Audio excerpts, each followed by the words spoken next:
Hey guys, in this video, we're going to go over my approach to painting this Velázquez painting. I'm going to be making a few more paintings by masters, more by Velázquez, some by Sargent, Ilya Repin, and I'm excited because all of these artists work wet on wet, oil paint, wet on wet, a la prima, and Velázquez is known to be one of the first, if not the first, to work in this style, whereas before him, it was most common to work with glazing, adding layers and layers, and some paintings took a year, some paintings took years to complete. So I'm really excited about this. Without further ado, let's get started. And to be honest, the beginning part of this painting, maybe the first minute, 2 minutes, is the most important thing, because later on I start to build some more details and start to develop the painting a little bit more just to have fun. But for me, the most important phase of painting is this part right now, where I'm using this dark value to really analyze where things are, understand the relationship between things, create simple lines and simple shapes to be able to construct my painting.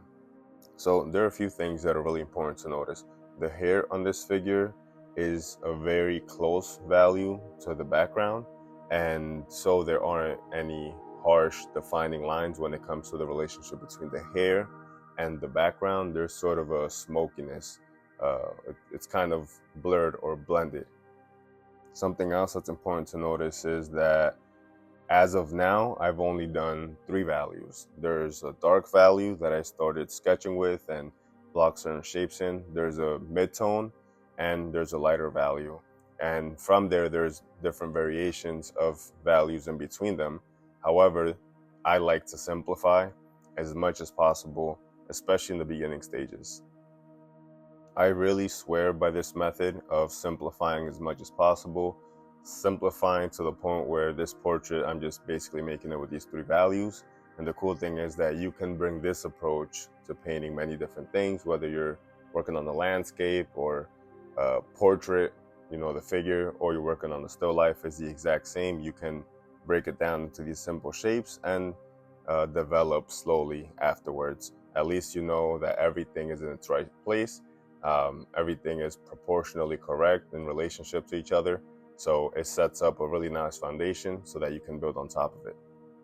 And this is something that I wanted to touch on too, because I guarantee you that if you're struggling with painting, it's usually because of this stage right here. You're not being patient enough. You're wanting to go into details too quickly. So the slower you begin, you set yourself up to be able to have everything in the right place, and then you can focus on details later on. A lot of times we can get excited about a feature. Let's say sometimes you want to just start with the eye, and you detail the eye very nicely, then you go to the nose or you go to the other eye, and then after working on the painting for hours, you realize, oh no, things aren't proportionally where they should be. I'll tell you, that has to be one of the worst feelings, where you've worked on something for a really long time and it ends up, oh, all that work was kind of meaningless because I didn't even have a foundation set up correctly. And I want to tell you something that's kind of a secret. It's not really, but it's not intuitive. And it's this: more details don't make your painting better. And it's interesting because you think the more details you add, the better it'll look, the more realistic, the more time it'll look like it took. No, usually it's rare that you see an old master who you really admire, you love their work, painting every single eyelash on the individual.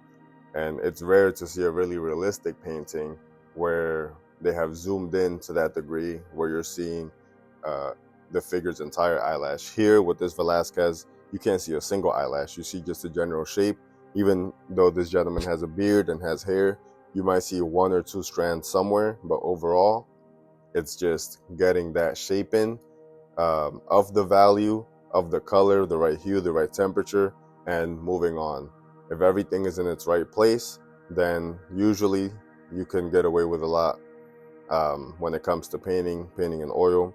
And there's certain places where you're adding a little more detail, like in the eye, but you can get lost and overwork it, and then you lose that beautiful richness of the painting, because now you've taken a turn into overworking it, and it's too detailed, and now it looks a little amateurish.